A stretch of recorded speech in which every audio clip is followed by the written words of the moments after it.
Dans ce cours, nous allons voir le fonctionnement du protocole ARP.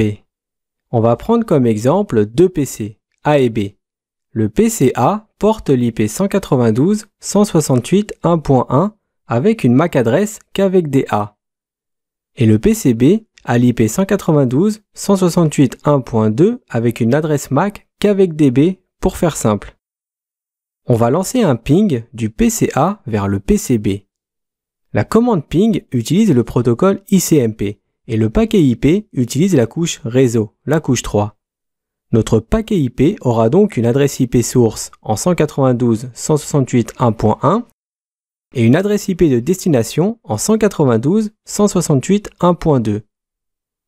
La prochaine étape consiste à placer notre paquet IP dans une trame Ethernet, dans laquelle sera définie notre MAC adresse source avec des A et notre MAC adresse de destination qu'avec des B. Mais comment le PC A peut-il connaître la MAC adresse du PC B? Eh bien c'est là qu'intervient le protocole ARP. Voyons comment il fonctionne. Si on lance la commande ARP-A sur le PC A pour afficher sa table ARP, on peut voir qu'il n'y a qu'une seule entrée. Le PC A a appris que l'adresse IP 192.168.1.2 a été mappée à l'adresse MAC qui contient que des A. Regardons de plus près comment le protocole ARP fonctionne.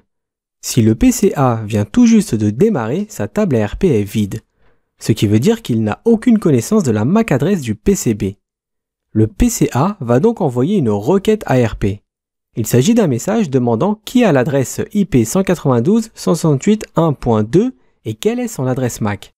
Et comme on ne connaît pas encore cette fameuse adresse MAC du PC B, le PC A utilisera un message de type broadcast, où le champ de la MAC adresse de destination sera rempli qu'avec des F. Ce type de message atteindra l'ensemble des PC du même réseau pour trouver le PCB. Ensuite, le PCB qui va se reconnaître répondra avec un message ARP reply qui dira que c'est bien lui qui porte l'IP 192.168.1.2 et en profitera pour communiquer son adresse MAC. Et comme ça, le PCA pourra ajouter l'adresse MAC du PCB à sa table ARP et ainsi commencer la communication.